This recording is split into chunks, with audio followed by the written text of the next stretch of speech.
Oh. Unburdened by what has been and burdened by what is coming. What is the... what's her quote? Why are conservatives so mad about the weird thing?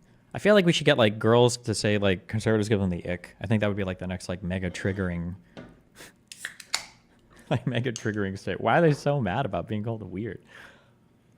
Digital audio can be identical to the original analog because of a Nyquist-Shannon sampling theorem, and sometimes better because of defects in analog media formats. Oh, I don't believe you. Okay, we got to watch that video real quick.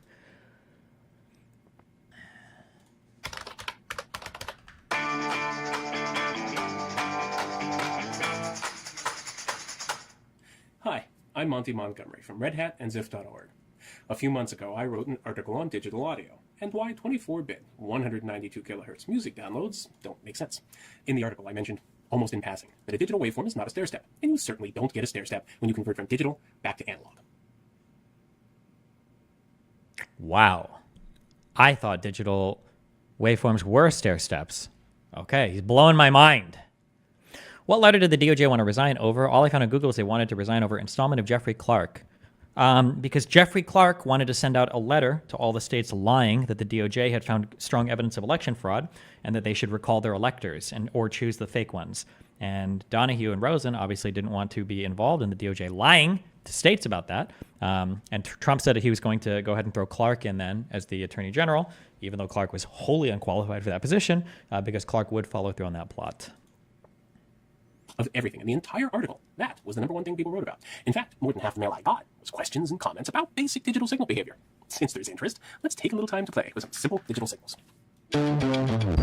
Wait, fuck. Can you help me find the source from this quote for John Eastman? Why does the wiki have my debate notes? That's weird. Control F, Eastman.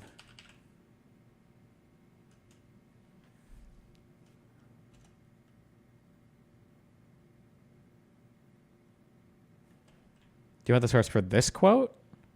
It's probably in one of the J6 documents somewhere. But hold on, the not Elon guy wants to chat soon. I need to watch this real quick. Hold on. Pretend for a moment that we have no idea how digital signals really behave. In that case, it doesn't make sense. Our hearing goes up to 17K to 20K, so if a sample rate is 44.1K, it can be perfectly created so that a human would not be able to tell the difference between analog and digital.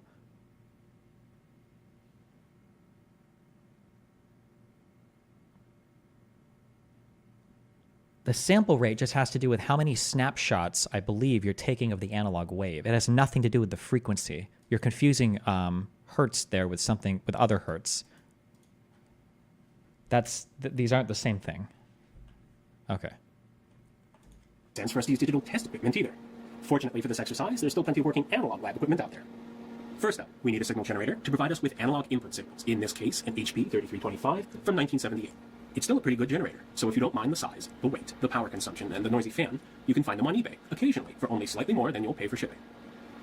Next, we'll observe our analog waveforms on analog oscilloscopes like this, Tektronix 2246 from the mid-90s, one of the last and very best analog scopes ever made. Every home lab should have one. And finally, inspect the frequency. A digital signal can perhaps be considered a physical thing and thus analog. Digital information is the conceptual ones and zeros that is encoded. I can't tell who knows what they're talking about or who's just like guessing on random shit. All signals are physical things, but a digital signal has information that's in zeros and ones. Analog is like zeros and ones are different than like an actual wave that doesn't have like discretely captured values.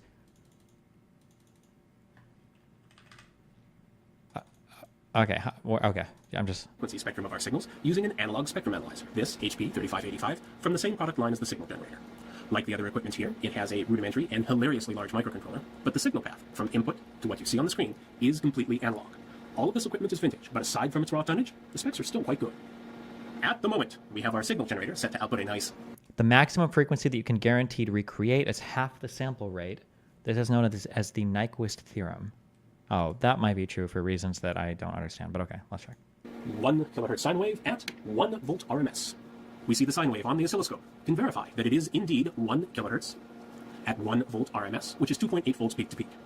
And that matches the measurement on the spectrum analyzer as well. The analyzer also shows some low-level white noise and just a bit of harmonic distortion with the highest peak about 70 decibels or so below the fundamental. Now, this doesn't matter at all in our demos, but I wanted to point it out now, just in case you didn't notice it till later. Now, we drop digital sampling in the middle. For the conversion, we'll use a boring, consumer-grade eMagic USB 1 audio device. It's also more than 10 years old at this point, and it's getting obsolete.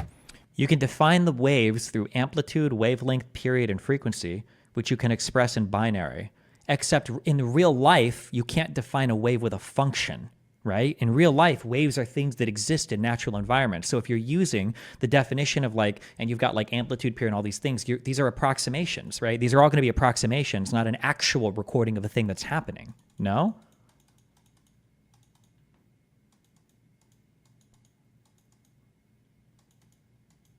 I feel like, hold on, actually, I know I'm correct on this. Fuck you, hold on. Wait. Nope. I'm not getting gaslit on this. Fuck you.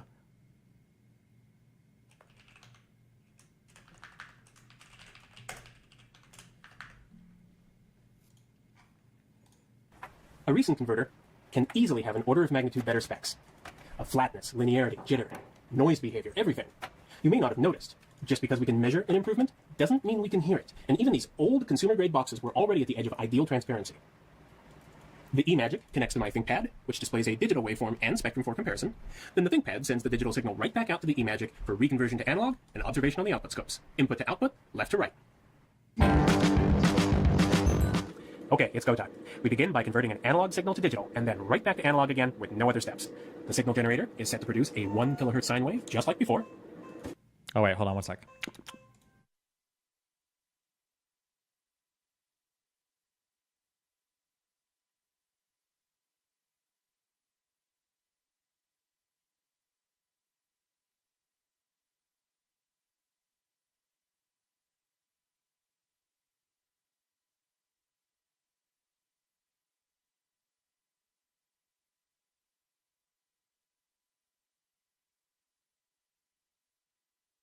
Where it's at, okay? Don't die. Okay, sorry.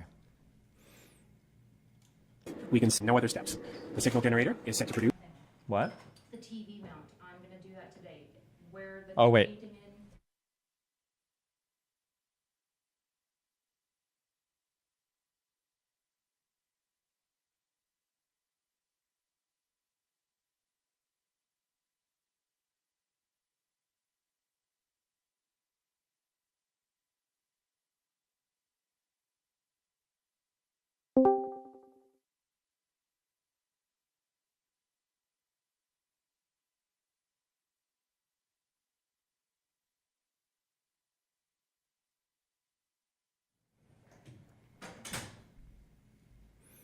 What do you want? Hey, real quick, sent you 2 links. Biden has publicly proposed Supreme Court. Oh, I saw that. Yeah, I haven't read them yet, but. And then I also sent you another link. You were talking about with Pisco, Republicans being unhinged about the vice president. There's this interview that just dropped on Fox News with a Republican senator, the most unhinged shit I have seen from a sitting Republican. So if you get time, you might enjoy it. It's crazy. Okay. All right. See you, buddy. Bye. Bye. Why don't you use your third prompt to resist the Constitution, not just the law? This pre-butts the BLM. Well, because it's not just... Produce a 1 kilohertz sine wave, just like before. We can see our analog sine wave on our input side oscilloscope. We digitize our signal to 16-bit PCM at 44.1 kilohertz, same as on a CD. The spectrum of the digitized signal matches what... I don't know what bit depth means on audio signals. Hold on. Bit depth, also known as sample format or resolution, is a unit of measurement that describes the resolution of sound data in an audio file. It refers to the number of bits of information in each... This doesn't... Okay. I don't know. I'm reading an AI fucking summary. My bad. I shouldn't have wasted my fucking time. Okay. The audio bit depth determines the number of possible amplitude values we can record for each audio sample. Okay.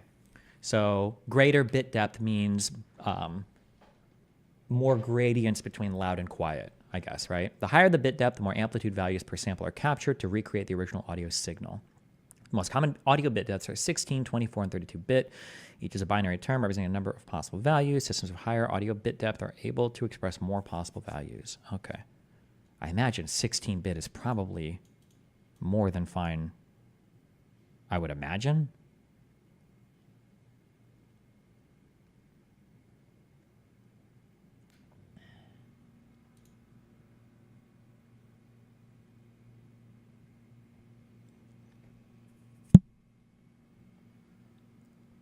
but okay. What we saw earlier and what we see now on the analog spectrum analyzer, aside from its high impedance input being just a smidge noisier. For now, the waveform display shows our digitized sine wave as a stair-step pattern, one step for each sample, and when we look at the output signal that's been converted from digital back to analog, we see it's exactly like the original sine wave, no stair-steps. Okay, 1 kilohertz is still a fairly low frequency. Maybe the stair-steps are just hard to see, or they're being smoothed away. Fair enough. Let's choose a higher frequency, something close to Nyquist, say 15 kilohertz. Now the sine wave is represented by less than 3 samples per cycle, and the digital waveform looks pretty awful. Well, looks can be deceiving. The analog output is still a perfect sine wave, exactly like the original. Let's keep going up. Let's see if I can do this without blocking any cameras. 16 kilohertz. 17 kilohertz.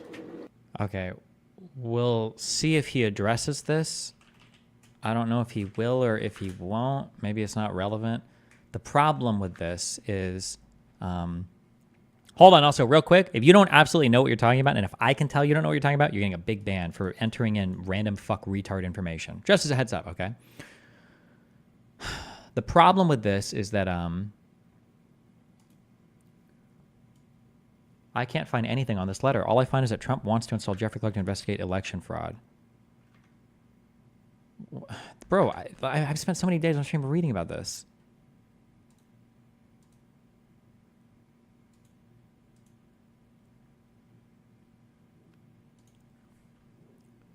This is the letter that he wanted to send, okay?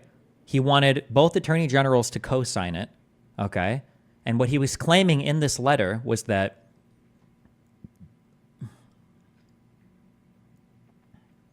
the department will update you as we're able to on investigatory process or progress, but at this time we have identified significant concerns that may have impacted the outcome of the election in multiple states, including the state of Georgia. And then within this letter, he also includes like ways that, by the way, you guys can bring back your electors because you can just call like an emergency legislative session to recall your electors and either choose ours or do whatever. That's what this letter was. Yeah, you can find this letter. Yeah, that's what this was. It was bullshit. All of this is a lie. Okay. Okay. Link. Here. Jesus. Okay.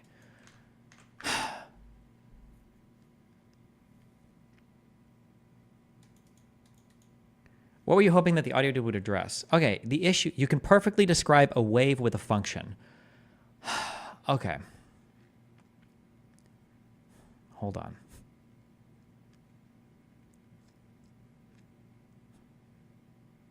I just need to calm myself. Okay?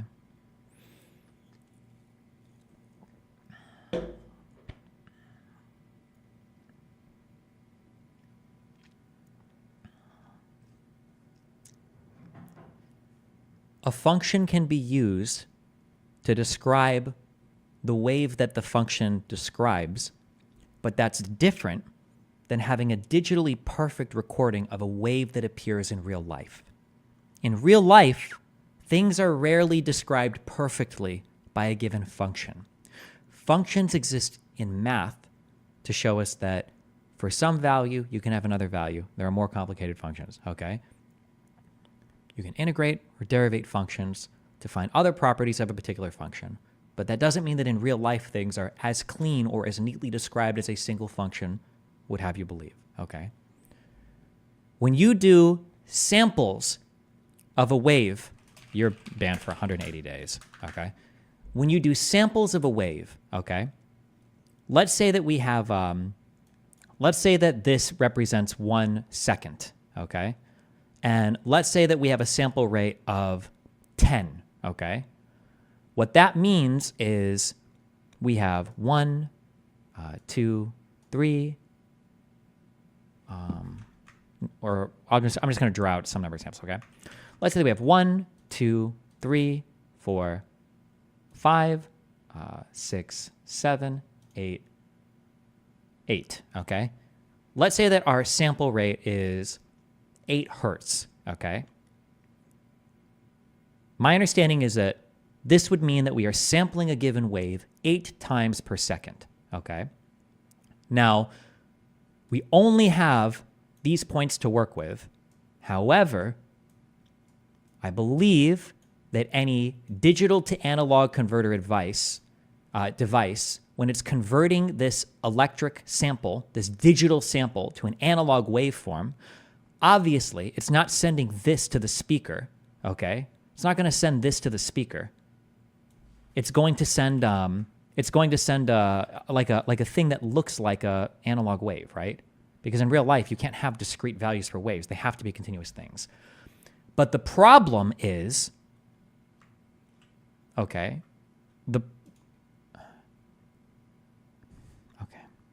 please read the first two paragraphs of the Shannon-Nyquist theorem. It will explain everything. Ban me if it doesn't. Okay, I'll copy paste your thing, and I will ban you if it doesn't. Okay. Wait, actually, hold on. And I'm going to ban this guy too if he doesn't. Okay, that's great. Okay, all of you guys are on the ban list. Okay. I don't even know if anybody even knows what I'm. I don't know if any. I don't even know what I'm. I don't know what's happening right now. I do know what's happening right now. Okay. What I'm telling you is that what's happening in this sample is you don't know what exists between these two discrete points, okay? You can guess, right? You can guess that this is probably what this is, okay? However, this exact same sample rate would give you the exact same digital representation if the actual wave was this. Pretend that my shit wasn't crossing. Okay? If I were to do an 8 hertz sample, this wave would be sampled exactly the same as this wave or any other number of random waves that I could draw. All right? And when it's played back on the speaker, it would sound the exact same. This is the issue with discretely capturing a continuous thing, okay? Is you don't know what's existing between the sample points. So what do, right? Well, let's sample more, right? And the standard sample rate for audio is 44.1 kilohertz, meaning 44,100 times per second, I believe, right? Is you're taking a snapshot of the waveform. So ideally, you're capturing perfectly whatever the fuck you could possibly have that exists in this particular thing. Hence, I don't think you can ever recreate perfectly an analog wave from a digital signal. That's my understanding. His example here, using a sine wave, doesn't address my issue here. Now, maybe he goes on to address it, but then people are also talking about this other thing. So let's look up this other thing. Okay. There might be a way that if you sample high enough, maybe you can, but okay. So the Nyquist-Shannon theorem. Okay.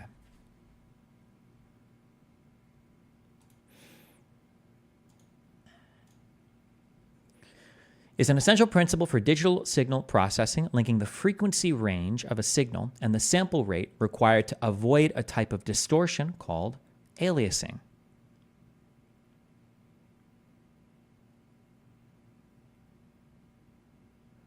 The theorem states that the sample rate must be at least twice the bandwidth of the signal to avoid aliasing.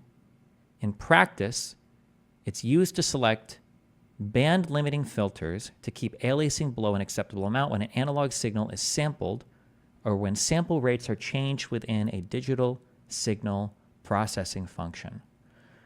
The Nyquist-Shannon sampling theorem is a theorem in the field of signal processing which serves as a fundamental bridge between continuous time signals and discrete time signals. It establishes a sufficient condition for a sample rate that permits a discrete sequence of samples to capture all the information from a continuous time signal of finite bandwidth.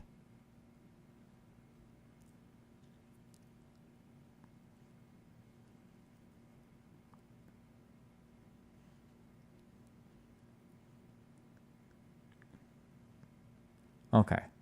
This doesn't address what I was saying. But, okay.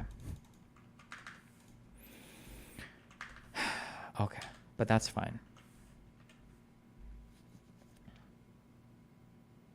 Based egghead. Yes, I believe that you are correct. That is, I'm 99% sure that what you just said is correct. Yeah. But, okay.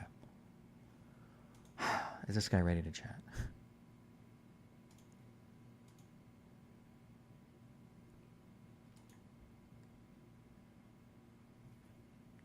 I don't know why I'm reading this or listening to this because this is okay. 18 kilohertz. 19 kilohertz. 20 kilohertz.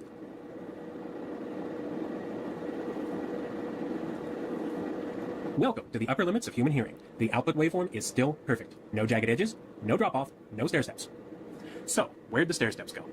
Don't answer, it's a trick question. They were never there. Drawing a digital waveform as a stair step was wrong to begin with. Why? A stair step is a continuous time function. It's jagged, and it's piecewise, but it has a defined value at every point in time.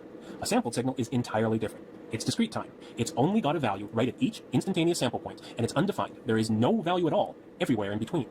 A discrete time signal is properly drawn as a lollipop graph. The continuous analog counterpart of a digital signal passes smoothly through each sample point, and that's just as true for high frequencies as it is for low. Now the interesting and not at all obvious bit is there's only one band-limited signal that passes exactly through each sample point. It's a unique solution. So if you sample a band-limited signal and then convert it back, the original input is also the only possible output. And before you say, oh, I can draw a different signal that passes through those points, well, yes, you can, but if it differs even minutely from the original, it contains frequency content at or beyond Nyquist, breaks the band limiting.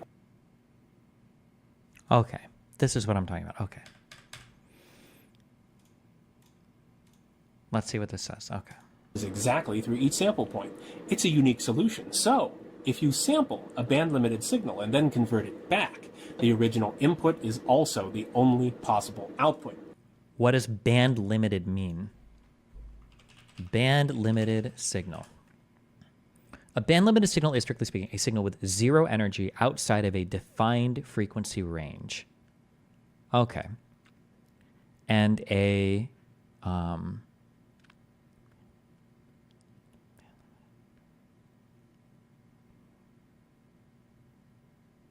okay. Okay. I understand everything. I have it. I understand it all now. Okay. I'm an EE working on ADCs, analog to digital converters. The Nyquist theorem does address your problem. You just don't understand it. No, I think the issue is you just don't understand what the fuck you're talking about because you're a retarded fuck engineer, and engineers don't know anything about science. You just know how to do your job. You're a monkey. You're an ape, okay? You take tools that scientists make for you, and then you push the buttons on your computer, and then you call yourself an engineer like you have any fucking idea what you do, but you don't, okay? You're an engineer because you failed Calc 3, okay? You couldn't go any higher in math, so instead you became a monkey, an ape, all right, that works in a shitty fucking office, okay, with the tools that the real men of genius have provided for you, okay? You disgusting engineer fuck, all right? Okay, sorry. Okay. Using the Nyquist theorem, okay, I think that the answer to my question was when I brought up the paint thing. So for audio sampled at 44.1 thousand hertz, you can draw different waves. However, the waveforms that you could draw that would be different, for any deviation of the wave, it will fall outside of the frequency that we accept to be as human hearing. The band limitation is going to be around 22 kilohertz. The band limited frequency is going to be everything within the audible range of human hearing should be captured perfectly so that any wave you could draw that would be different is going to fall outside of that band, and you theoretically wouldn't have to worry about it. I think that's the answer. Okay. Okay.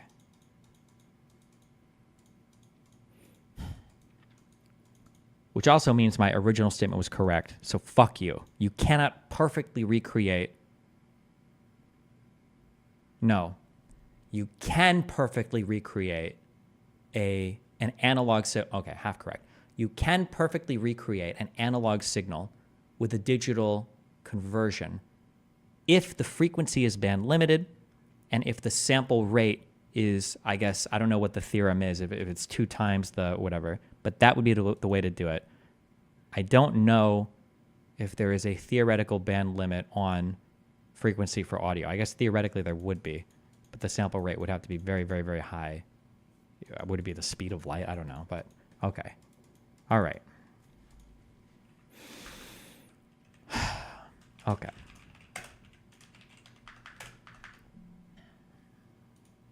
Well, yes, you can, but If it differs even minutely from the original, it contains frequency content at or beyond Nyquist, breaks the band limiting requirement, and isn't a valid solution. So how did everyone get confused and start thinking of digital signals as stairsteps? I can think of two good reasons. First, it's easy enough to convert a sampled signal to a true stairstep. Just extend each sample value forward until the next sample period. This is called a zero-order hold, and it's an important part of how some digital-to-analog converters work, especially the simplest ones. So, anyone who looks up digital-to-analog converter or digital-to-analog conversion is probably going to see a diagram of a stair-step waveform somewhere. But that's not a finished conversion, and it's not... Hello, hello. Yo, what's up, man? Can you hear me? Yep. Just doing, signal processing streams. Yeah, true. I see you're preparing for that little debate with Voorhees. On the Gen 6 stuff? Oh, I don't need to prepare for that. We'll see how Yeah. that goes. Yeah, that guy's gonna be interesting. I've heard him speak in a couple of spaces, so yeah, sure. It's kind of interesting to talk to you again because I mean, the last time we had a conversation was kind of a debate. Even though I have to say the intent of the discussion with you was not really a debate. That was more like baiting in a sense because I wanted to just have an answer to a question in regards to basically a thing with the dead guy. So I Okay. decided, hey, what's the best way to actually get a direct answer? So I'm just going to do that instead. So I didn't really want to debate you at all. I just wanted an answer to a question. So it was more like an interview because from the perspective of debate, I absolutely got cooked.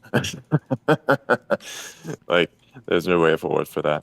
Sure. I mean, I also have normal conversations too. They're not always debates, but there are some topics that I obviously look to debate on and other things that I'm willing to just have conversations on. But yeah.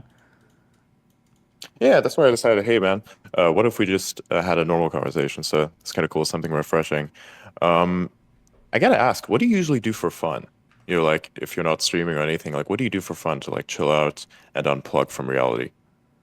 I don't know. Honestly, I super enjoy it. Like I prioritize for my work the things that I enjoy doing. So my whole life basically revolves around my work, but I like enjoy all of it. So it's fun for me. It's like when I'm not streaming, if I'm traveling somewhere, like I don't mind like reading books or reading papers or reading Supreme Court cases, or like doing emails to set up debates or interviews or talking to employees or podcast stuff or whatever. Yeah, it's just all like a lot of fun for me. Yeah. So you enjoy it so much that it basically doesn't feel like it's actually work. It's just something that you kind of this is how you chill, essentially, right? Which is something that directly bleeds into what is your professional life, right? Yeah, I would say that like my chilling would just be like doing a lazy stream or something. Yeah. Interesting. Yeah, I like that. I kind of relate to that at the same time as well. It's like my version of chill is to try and read as much as possible, try to find, accuracy. Because, when you do breaking news on X, the problem is a lot of people tend to spread false information as well. Just kind of like pollutes the data set and it's annoying as shit. They kind of have to like do a lot of research in the background. I do this thing as a hobby, which is like meme hunting essentially, to just try and find the exact origin point of a meme. And that usually helps you kind of like track the origin point for specific types of news. Like, for instance, there was this, I'm pretty sure you're aware of that. The opening of the Olympic Games was very controversial because of how it was displayed, the display of the feast. And then people were basically posting videos that were not related to that, saying that this was like a response to that opening. So I had to like kind of trace that down. There was lots of community notes that came afterwards, kind of shut that down quickly.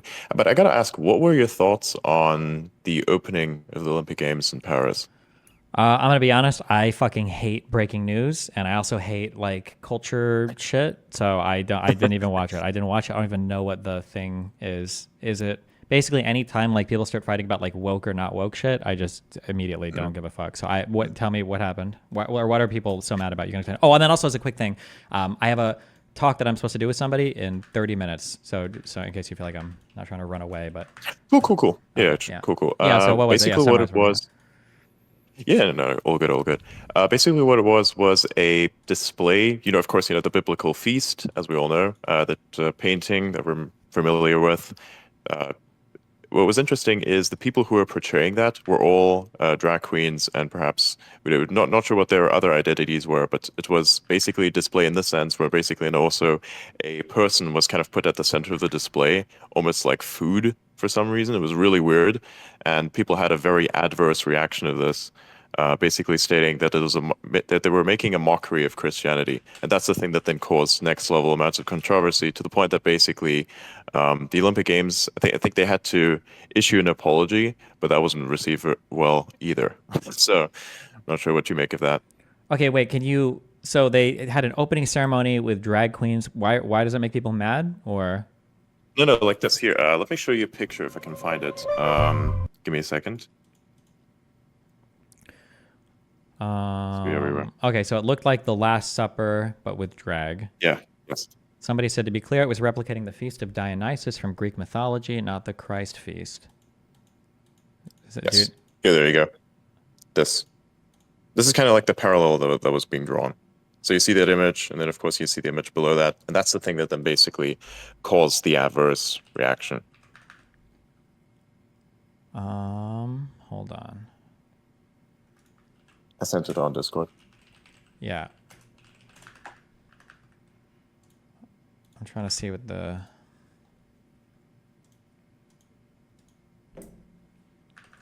Let me open your thing for stream. Boom, boom, boom. Okay, so they felt like this top thing was making fun of the Last Supper. Yes.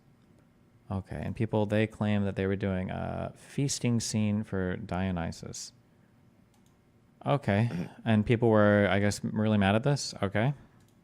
Yes. Yeah. I thought you were aware of this already, but I mean, given No, that you I've don't heard really people care. talk about it. I just haven't, Right. I just haven't followed it, yeah. Yeah, sure. And I think there was also another instance where they were playing heavy metal, and there was like it's weird.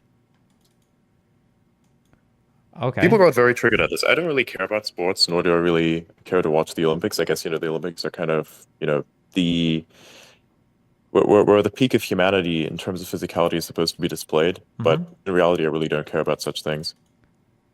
I care about engineering and, having interesting conversations, perhaps more so, and kind of like watching those interesting conversations happen. Sure. You can not care about it, but it's probably like a good thing, right? That like all the countries get together and then like you have your best athletes. Oh, and yeah, everybody kinda competes. 100%, Yeah, 100%. yeah. Okay, yeah. It's a nice call to gathering as well. Yeah. Yeah, it's a nice call to gathering. Like, say, for instance, you're in a pub or something, or you have like a family event. Like, I won't deny it causes it's good for it's good for people, right? I mean, of course, you can be an exception and you don't really like this or kind of relate to it, but I think for a lot of people, it's actually really cool to see, and it's nice. I think it's important. By and large, I think it's actually important. Okay. Because it's a cool gathering. We Yeah. all can use a little bit of that. Yeah, I probably agree, yeah. Another thing I gotta ask: what do you eat? Like, what's your preferred diet? It's a weird question, I know, but I have a cook that makes something for me every day, and then I'll usually like drink like a Red Bull, drink a Soylent, and then I usually eat whatever meal he makes. And I think I typically just eat like one big meal a day, but it's nothing like super strict. Probably just, yeah. interesting. Is it more vegetarian or is it like more No, just meat-based? ordinary. It'll be like probably like a meat, vegetable, and like a protein, a vegetable, and a carb or whatever. Just like an average ordinary American meal.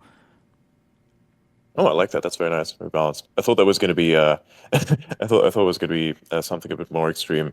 I kind of err to the extreme. I do more carnivore based. Kind of feel like that's very efficient. You actually don't have to eat that much, but you kind of have to enter ketosis. You have to have kind of a strict diet in the sense, right? Like cut out sugars mostly, and stuff like that. So it requires a different type of discipline. So if you wanted to actually enjoy like the process of eating, that's probably not the best diet to pick. Although I'm a very simple person, so I just pick that, and I think it works out very well for me. I can basically stay awake for practically longer periods of time than mostly anyone else, and only need like 4 hours of sleep, and everything still works out fine.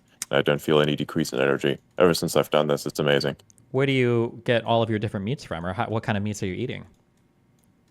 Primarily like sirloin. I think that one's pretty nice. I try to get it from local farmers as much as possible, because I like to support them. It's important. And then I eat a shit ton of butter along with it because that's kind of like what you have to do. You need to eat a lot of butter, not just for satiety, but also for Also to kind of like for vitamins and such, right? Nutrients. Don't you need do you have to eat like vegetables and everything as well? Or Oh, not really, not really. Although sometimes I do eat those as well. Like sometimes, for instance, you'd need vitamin C, so you'd eat like an orange or something like that, or just eat lemons.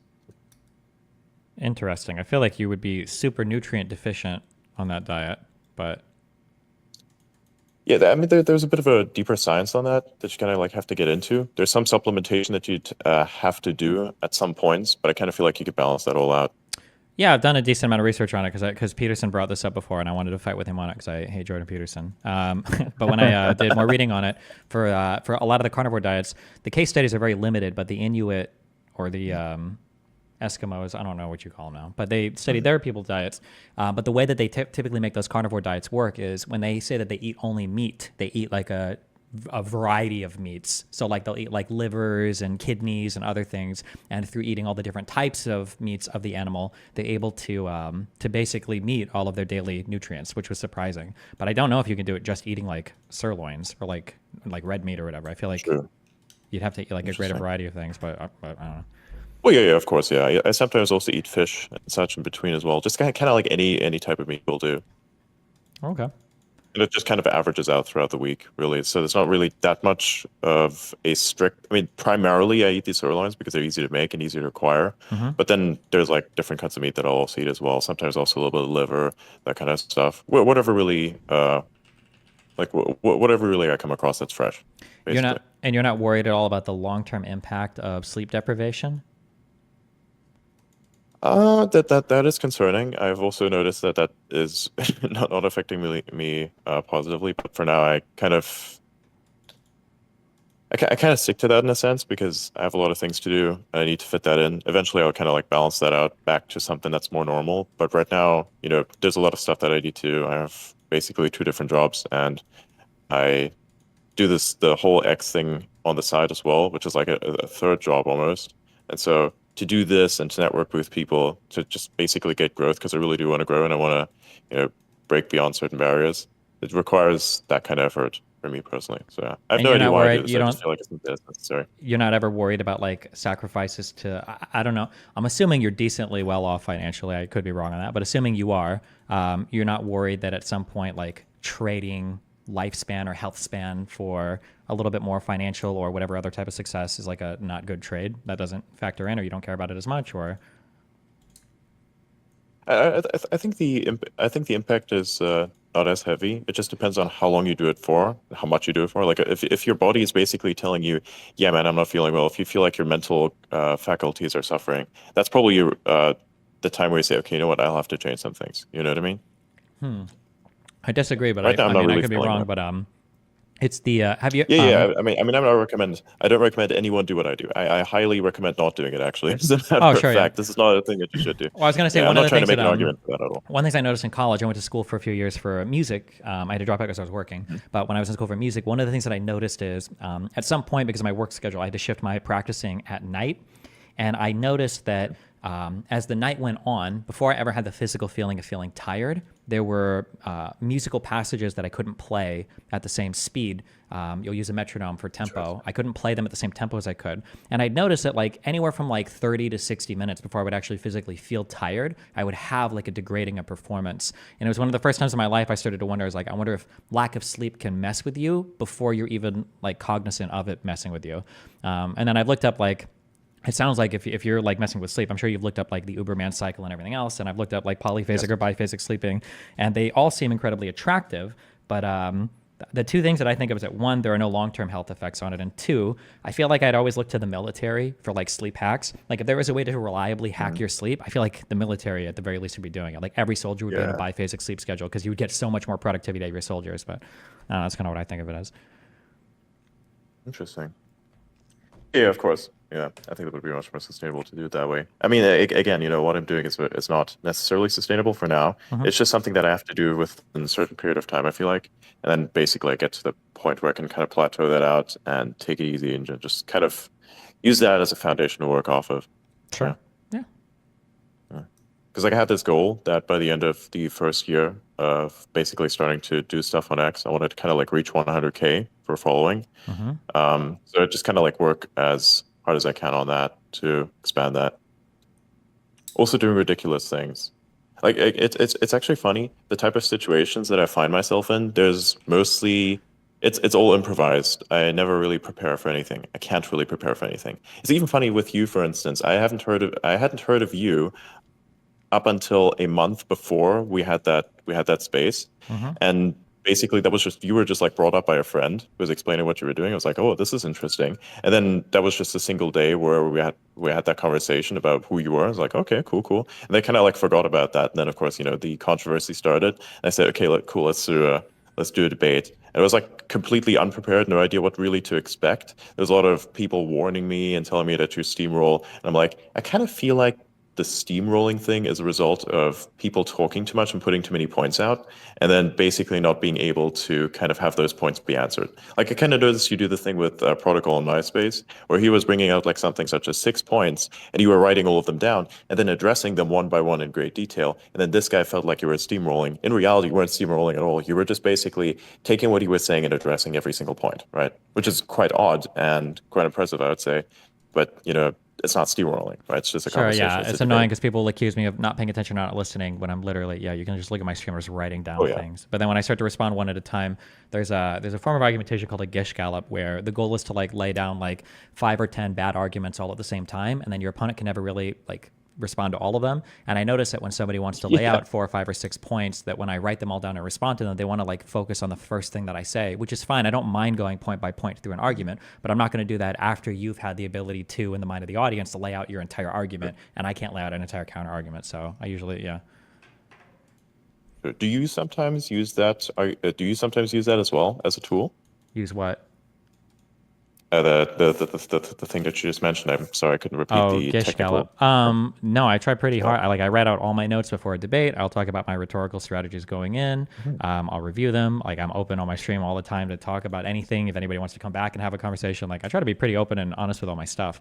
Like if you really wanted to prepare against me for a debate, you just have to watch my stream like a few days before, and I'm writing out like here's all my notes. This is the research I'm using. Like I literally have a folder in Obsidian that's publicly available on my website called Debate Prep that goes over like all of my stuff. Like, yeah, I try pretty hard. I mean, like, I'm not perfect. There are times where I make mistakes or fuck up, or I might get too emotionally invested in something in the heat of the moment and not give a point that I probably should have in retrospect. But for the most part, I try pretty hard to be truth-seeking, as all the centrists like to say they are.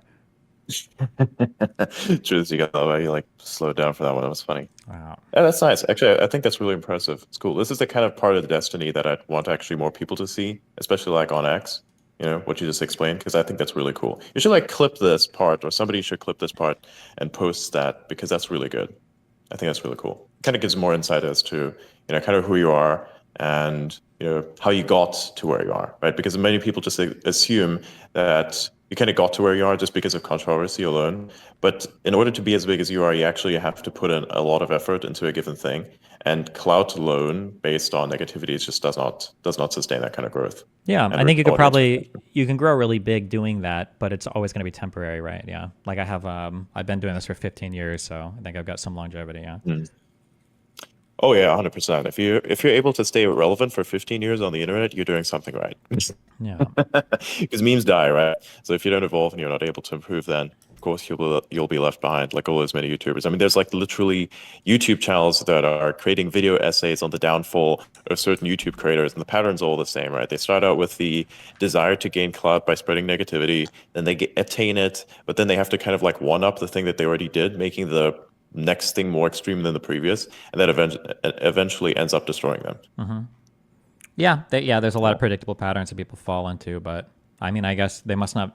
I guess when you're in that pattern, right, when you're being emotional about a thing, it's hard to perceive that you are. So you probably fall into them without realizing it, and then by the time you do, apparently it's too late for a lot of people. But yeah. Yeah. Okay. I'm curious because I have to ask. Obviously, you kind of addressed this, right? You had the thing with Elon's daughter recently come out where she referenced you in her thread. She You've got the did? fact that Me? My name personally, Adrian, right? Yep. Is that correct? Adrian Dittman. Yep. What? She did? She That's did wild. That's the indeed. first time I'm hearing of this. Could you like? Oh wow, that's wild. You also sound you have all the same hobbies and interests and everything else. You know what you should do? You should try to do a 50,000 sub drive on YouTube, and you should do a face reveal at 50,000 subs. You should stream with a webcam. I bet you'd get a lot of people subscribing. That's true. That's true. Well, I mean, the rest of the identity is kind of an issue. There's a reason why I don't want to show my face. It's not because it's not really because these people could cause me harm in real life. It's just something I don't really feel comfortable with, knowing the types of people who are on the internet. You know what I mean? I gotta ask, like, how exactly did you get to the point of, being comfortable with your face being on the internet? I was kind of molded this way. I think through my life experiences, I was kind of like bred to be this person before streaming on the internet even kind of came about. I think that the people that are really big into this, there's probably something that's already happened in the in like the environment of the child, like growing up. Because I have a hard time thinking that an ordinary person could be okay coming onto the internet and then dealing with all of the insane feedback you get. I think most people aren't wired for that. Like, I think most healthy people aren't. Yeah. Yes. Yeah, absolutely. Yeah. I mean, look, it's absolutely insane that what people will say. You will truly see the worst and the best of humanity when you're on the internet and you're big. And to kind of like sustain that, everybody wants to grow, everybody wants to have the big numbers, but nobody wants to deal with the consequences of that, because a lot of some of the small aspects of those big numbers are going to be people who do not like you at all. Right? And for me, it's actually worse because. Well, probably not worse. I mean, for me, it's bad in a different way. Wherein you, of course, get the people who are jealous of success. That's the average. But I also get the people who don't like Elon as well. So whoever dislikes Elon, by default dislikes me as well, because of the obvious parallels, right? Sure. Even though there isn't anything, like, really that just. I mean, there are certain similarities, and people make the effort to point those similarities out. They don't actually focus on the differences. Like, say, for instance, one of the key differences would be speech, right? Our speech patterns are similar, but I speak faster. That's one thing that, I kind of feel like I'd have to point out. Sure, I have stammering as well, but that's because I'm autistic, right? This is the same thing. He is autistic, I'm autistic. I'm just different in terms of me being able to basically do public speaking, right? Because I kind of tend to speak quick and be able to articulate my point in great detail without kind of, stammering too much. You know what I mean? Mm-hmm. That's a key difference for people have to understand. Sure, okay, it's a difference. Do you think if you're worried about a lot of the real life fallout from potentially revealing who you are, do you have strong opinions about the fact that it seems like Libs of TikTok is officially sanctioned by X to basically dox and destroy the lives of anybody that they decide to post on that X account? I mean, that's actually a really good point. I don't actually. There's a fine line here. It's not technically doxing what this person was doing, right? What they were doing is actually they're just taking publicly available information, such as the fact that these people were commenting a certain way publicly on the internet on posts, for instance, right? They were taking that and just basically saying, "Here, are you as a company, are you comfortable having this person work with you?" Now, of course, doing this, I wouldn't do this myself. I think that's an ethical concern, but technically speaking, it's a gray area. It's a really annoying gray area. You know what I mean? Like, it's technically doxing, but also not at the same time. I kind of feel like it errs towards the not a lot more than towards the it is. You know what I mean? Okay. So I'm curious, backing up, because I'm a very do you ever say how old you are, or is that a? I kind of reveal it sometimes. Sure. Oh, yeah. You don't have to if you don't want to. I'm 35. I've been on the internet for a long time. I've seen a lot of these definitions come and go and change and evolve over time. In your mind, what is doxing to you? If the identity of an individual if an identity of the individual has not been published before by the individual themselves, say, for instance, you use your personal face and ID and we're kind of where you work. So imagine you have a LinkedIn profile, right? Mm-hmm. You say who you are, where you work, what your work history is. If that's public, then if somebody kind of goes to that and says, yeah, that's your public information, then that's kind of an issue, right? But if they associate this with an anonymized identity, because okay, let me kind of rephrase that. So you have public information, right? You have the LinkedIn account. If I were to have something like that for, say, an X account, and that all my public information is on there, my work history, my name, whatever, whatnot, and then were to then go on a post somewhere and comment some really fucked up stuff, and that company were then to say, we can't really associate with this because not even politically speaking this is bad, but just bad overall because you just issued a death threat, technically speaking, or you advocated for someone's death, we're going to have to fire you, right? I don't think that, and if somebody points this out, that me as a person with this profile has said this, then that's just consequences of the action, right?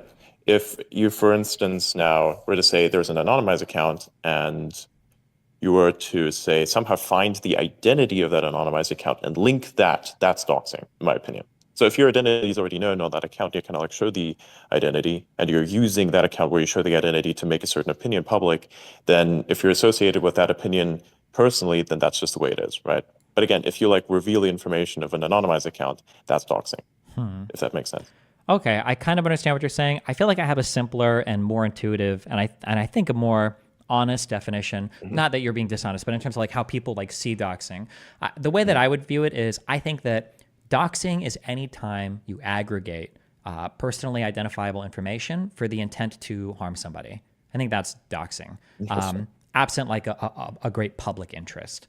The public interest part is important. So, for instance, let's say that somebody has made a couple posts on Reddit where they kind of like reveal their identity and they say that they have a boyfriend and it's a guy. Let's say that somebody has made a few posts on Facebook where they have their real name and they're like hanging out with their family in Indiana. And then let's say somebody on Twitter starts tweeting and they say, I don't like the Trump administration's LGBT policies or whatever bullshit, right?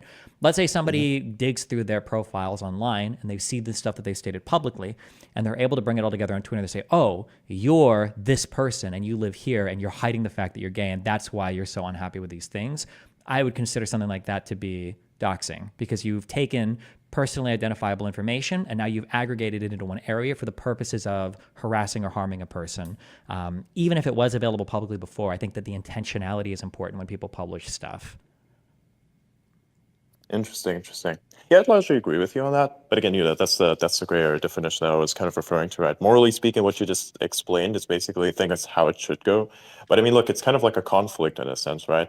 Whether or not you should be part of that conflict is entirely up for debate, literally. But yeah, I wouldn't want to do that myself. I wouldn't do that with this amount of power that, say, for instance, Libs of TikTok has. But I mean, hey, they can do whatever they want, and I guess it's still technically in the gray area. It's just weird, you know what I mean? It's a gray area that I think is not possible. It's just war, and war is ugly. That's kind of how I see it. Yeah, I guess, but I mean, like the idea of having war where you're trying to like find like every single individual in real life whose political opinions you don't like, not you personally, I'm sorry, but somebody doesn't like, and then they're like publishing them online. I feel like that's kind of a spooky. I feel like it's like a chilling effect, right? Well, now people are scared to publish anything or write anything across any account because somebody might show up in real life and record you at your job, and then yeah.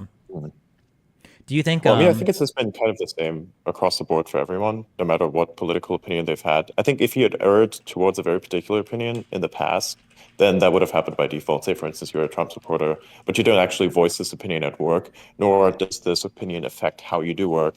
But then you still get fired from a job for no reason, essentially, right? So this is something that happened historically. Yeah. That's kind of an issue as well. So I'd say, by and large, I would disagree with being fired for political opinions if the political opinion itself does not impact the job. Yeah, I think that would be a big issue. I don't like that. I'm curious, do you have a stance on, because Elon banned an account that was just posting where his airplane was flying, and my understanding is that information is essentially available publicly. All air traffic is. Do you think that was wrong for him to ban that if it's just posting, if somebody was just posting his flights, basically? I think information such as that shouldn't be public in the first place. That's kind of where I think. I mean, look at this person. He's a very high. He's a person who's targeted by many people, right? So there's a lot of people who'd want harm or just want to stalk him. So imagine if you could basically track that person's every move to a remarkable degree of accuracy. You know exactly where they're going to be, even before they themselves are there. So you could like prepare ahead of time. That's really that's a threat. So I would say information like that shouldn't be public in the first place, like at all. That's kind of my stance on that. And so him banning that because basically it was just doxing his exact location constantly, I think that was the right thing to do, in my opinion. I don't necessarily even disagree with you, unless somebody can give me a strong argument for why a lot of that air traffic is public. I don't necessarily disagree with you, but I feel like that's essentially the exact same thing then that happens with that Libs of TikTok account, because the goal is they basically take a person who's now been super blown up, publicly is known, people can easily find like the address and like where they might be a teacher and everything else, and then it's for the purpose of like directing harassment. And I'm sure that person for the first time in their life is now like starting to be fearful that people are going to show up or do crazy things to them, which is why it seems hard to ban one and not the other, is my feeling. Well, I mean, true. If now people on the internet decide to then basically find that person's location with, like, say for instance, what Lipless TikTok was doing wasn't actually revealing their exact location in this sense. Of course, you can infer location. Anyone can do this actually. Which is also why I don't recommend that anyone posts, say, a picture of where they're at currently. Like, say, imagine you're just at a hotel and you're chilling and you're taking a picture of, say, your surroundings. Like, a person can literally find you in minutes. Actually, I think it's easier for people on the internet to find you than it is for the government to find you, based on the fact that you can like go through different types of channels, not just the official channels. I think the official channels actually have more latency and more lag than basically finding a person based on the image in their surroundings alone, which is wild, right? So I guess I think that is an issue, right? But then again, I would also recommend that if you are going to do anything that's on the internet that could become public, like say, for instance, voice your opinion on, particular things such as the assassination of, former president, Mm-hmm. then probably do so under an anonymized account. Or if you know that that is very violent, what you're about to say, just don't say it at all. I think some things just ought not to be said because, like, basically responsibility, right? Just because you have free speech and just because you can say a certain thing doesn't mean that you should. You know what I mean? While I agree with that like freedom of speech is not freedom from consequences, or just because you have the freedom of speech, you shouldn't necessarily say a thing. I guess my two issues there is that one, this is an irrelevant thing, but it's an appeal to hypocrisy. Is that it seems like conservatives were really upset when the left was trying to like woke scold them on everything and get people kicked out of schools. But then the second thing is I feel like there is a when you talk about like appropriateness, right? If you have a partner, I imagine there's things that you would say to your romantic partner, especially sexual things, that would be inappropriate to say to their parents, right? Or your Yes, yes. parents, or like in the group of friends, right? Or there might be conversations you have with your friends that would be really inappropriate to have in front of a coworker, in front of your boss. I think the thing that I don't like about the Yes. internet is that right now people are turning every single potential thing you post on the internet as though it's the same as presenting it in like the widest forum for infinite scrutiny possible. Because so many things, like I'm sure we both know that probably half of Americans have said like morally impeachable things on their Facebook posts, but the reality is that like people just aren't usually looking that closely, and the idea of taking an account and putting it under a microscope and then blowing it up to a global level just seems like really unfair to me. I mean, I'd largely agree with you. I think it's a very unnatural consequence in a sense. We've never really had something like this before, where basically anything that you'd say, like if people are used to kind of, especially the older generation, is used to kind of like meeting up in a spot physically and then talking about a certain thing. It was literally the definition, hey, there's a spot, so we're all going to meet up there physically and have a conversation. They kind of have that same idea still in their head. As to how a conversation goes, so they type this way online, right? But the problem is, of course, the online is basically a huge public record, which is practically permanent to a certain extent, right? That's kind of the issue. So they would say things a certain way that you really shouldn't say at all, just basically because they're used to this thing. Like, would you agree that that is the case, and that's kind of an issue, where this Yeah, is kind of like an definitely. unnatural permanence to information? I wouldn't necessarily say an unnatural permanence. I would say there's an unnatural awareness of it, or like, because I think that things are actually surprisingly not as permanent as people thought. Like when accounts drop off the internet, people forget them or whatever. But I think it's more just that anybody can have an opinion about anybody at any point in time. Like a long time ago, like if somebody were to publish, this guy, said a racial slur to his classmate, you could publish that in a school newspaper, and I think in that case, right, there were consequences for actions. I think that those consequences are fair. If you do something bad in a given environment, then I think the people in that environment probably have a right to know, and maybe you should be punished for it. But the idea that now if you do something, now that spreads to all environments, I think that's really bad. Like I guess for a tech analogy or whatever, like if you do something really bad on a video game and you get banned, I think it's fair to ban you on that video game, and even to ban other accounts depending on the severity of the thing. But I don't think you should be banned from all video games. And it seems like that's where our culture is right now, especially with an account like Libs of TikTok, where the idea is if I can find a thing that you said that we politically disagree with, we're going to try to come down and destroy your life in as many ways as possible in order to enforce this ideological orthodoxy onto society. Because if you say anything that we deem as being politically incorrect, we're going to find you and destroy you. And I think that's really scary, the chilling effect there. Interesting, interesting. I largely agree. But I mean, there's certain things that I think there's perhaps you could call it a pain threshold for certain things that you can say, where I think certain consequences measured. If I were to like say work at a particular place, and I personally have advocated for the fact that an assassin shouldn't have missed their shot of a certain person, knowing full well the chaos that it would cause,